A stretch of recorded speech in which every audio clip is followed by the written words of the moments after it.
Ramaphosa making new changes to his cabinet with a long-requested departure of Finance Minister Tito Mboweni. He will be replaced by Enoch Godongwane. Former Health Minister Dr Zweli Mkhize, who leaves his portfolio under a cloud of corruption and allegations, has been replaced by Dr Phaahla. For more analysis, we're now joined virtually by political analyst Dr Ntsikelelo Breakfast and independent economist and analyst Precious Lugayeni. Thank you so much to both of you for joining us this morning. Enoch Godongwane is trending on social media right now, and not only is he trending for the new position that he has, but I'll give you, for instance, political analyst Lukhona Mguni says, does President Ramaphosa know why former President Zuma had to let go of Enoch Godongwane as deputy minister? Aibo, a whole treasury. And then a person called Ntando says, political past too soiled for the finance ministry, was involved in a scandal where a pension fund belonging to clothing factory workers was defrauded of millions of rand. Appointing him is evidence that the ANC really can't find a squeaky clean people to lead. Your thoughts about this? Let's start with you, Mr. Breakfast. Well, I think, sometimes the president plays into the hands of his political detractors, because on the one hand, he says that he's waging a war against corruption. On the other hand, he appoints people who are questionable. A case in point is the minister in question. But I think also this signifies that maybe the ANC has ran out of good material. I'm sure there could have been other people that they might have considered as opposed to the minister in question. But at the same time, I also think that maybe it's still early days. So let's give him the benefit of the doubt. But I think on the whole, the success of any minister of finance depends on the national and the international response of the market forces with regard to the performance of the rand and the issue of business confidence. Ms. Lugayeni, hindsight shows us that in spite of what you may have thought of former Finance Minister Tito Mboweni, he was able to enjoy the confidence of the markets, and in spite of an economy that wasn't growing, was able to some extent, make a good effort at managing the finances of the country. Do you feel the same way, and what are your thoughts about the incoming finance minister?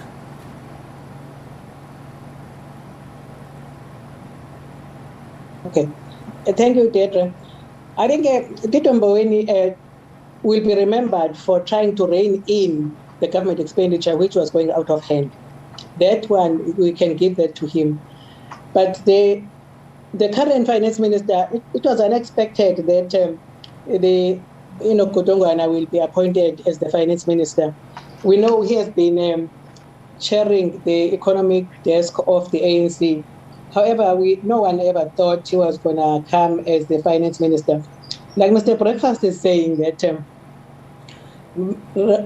Cyril Ramaphosa is known for saying he's waging war against corruption.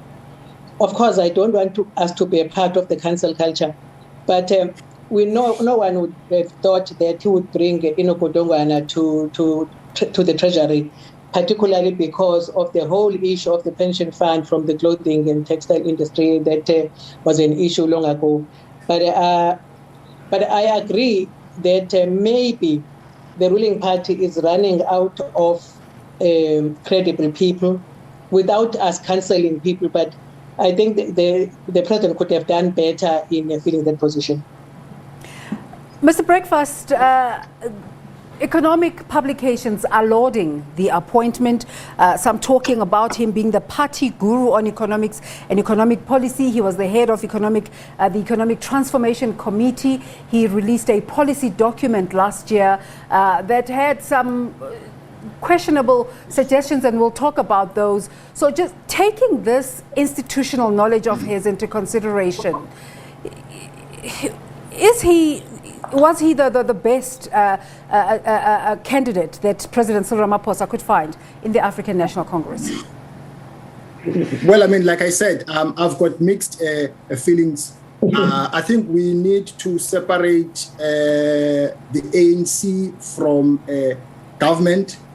At the level of government, I don't think that Minister Godongwane does have a good track record of getting the job done on matters of the economy. I think we must adopt the wait and see approach on that score. Yes, on matters of theorization about the economy, he's very good at that. I've heard him on many interviews in terms of his articulation. He strikes me as a person who gravitates towards the notion of a developmental state as opposed to the ideological posture of former Minister Mboweni, which was that of neo-liberalism. Because I think former Minister Mboweni was promoting the notion of fiscal discipline. Maybe that is due to the fact that we have a challenge of budget deficit. But yeah, the most important thing, in my opinion, will be the relationship, right, between the labor movement within the tripartite alliance and Minister Godongwane, because both the Ministry of Finance and COSATU, for instance, they've got different class constituencies, and sometimes those contradictions they are at play. So it will be very interesting how he will manage those differences. Ms. Lugayeni, I was talking about that policy document that came out of the Economic Transformation Committee last year. It made huge headlines because headed by Mr. Godongwane, they were suggesting that the PIC should bankroll the Eskom's debt position. And COSATU was in support of this, but business not so much. In line with this, are we able to get a sense of what his policy direction will be when he gets into the ministry?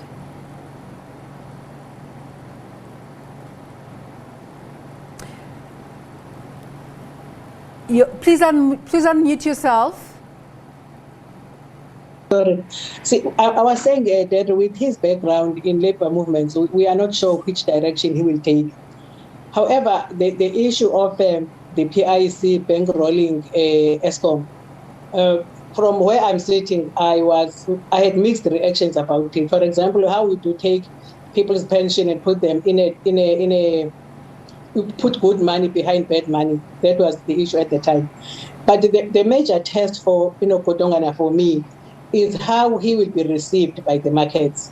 Like Dr. Breakfast has said, the Minister of Finance's work will be determined by those forces like the RAND and other things, but also he impacts on them as well. It will be interesting on how he will be received by the markets. But the issue of his background in the labor movements also will determine how he acts. Because sometimes we idolize theory. We think that theories are correct, and then only to find that it's difficult to implement them. Let's see, let's give him time. It's early days. Let's see how he does, and also how he reins in the issue of government revenue. Look, Tito Mboweni was very strong about fiscal consolidation and austerity measures and those kinds of things. Tito Mboweni was vocal about government not having money to do certain things. Let's see what Enoch Godongwane is going to do. But just quickly, one of the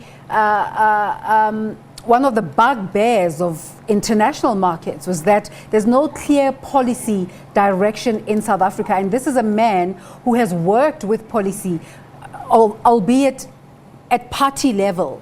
How will he translate this at government level, Mr. Breakfast?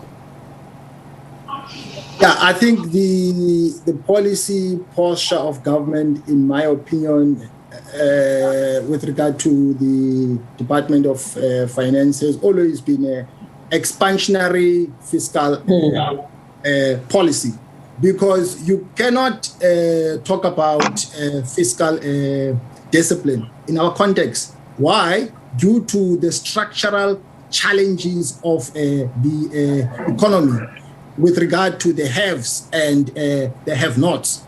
I mean, we've seen, for instance, the outbreak of the violent protest due to those challenges. So you cannot turn a blind eye to the poorest of the poor and gravitate to the capitalists. So I think we need to strike a balance between the two if we want to have a democracy that is working for everyone. Ms. Lugayeni, will this appointment put paid to that concern about policy uncertainty in South Africa? I didn't hear you. Will this appointment put paid to those concerns about policy uncertainty in South Africa? It will, but it will give us a wait-and-see attitude. But it will definitely create an uncertainty. And also remember that one of the biggest challenges of any economy is uncertainty. The economy does not want it to be uncertain, as the investors would not want to invest their money in an uncertain environment. I think it will bring a lot of uncertainty. Look, as we are uncertain ourselves at home, how much more the outside markets, how much will they do in terms of the uncertainty? But there's one point, though, I want to make about the policy posture of government versus the policy posture of the party. I think the major issue in South Africa that we have not yet resolved, we have not separated clearly between party and government in South Africa. So that also is going to be one of the challenges that Godongwane will have to navigate. All right, just 2 points before we move to other ministers in terms of Mr. Godongwane. Just last week, outgoing Finance Minister Tito Mboweni was outlining to the nation the risk-adjusted strategy in response to COVID-19 that followed up President Cyril Ramaphosa announcing Alert Level 3 and talking about the new activities that will be undertaken to ensure that the poorest in the country don't suffer as a result of COVID-19. Will Mr. Godongwane be able to run with this project? That's one. The second one is the battle to revive the South African economy, which is another urgent item on the list. How will he handle this? Mr. Breakfast, you go first. Yeah, so the economy, as you know, has not been growing the way it should have.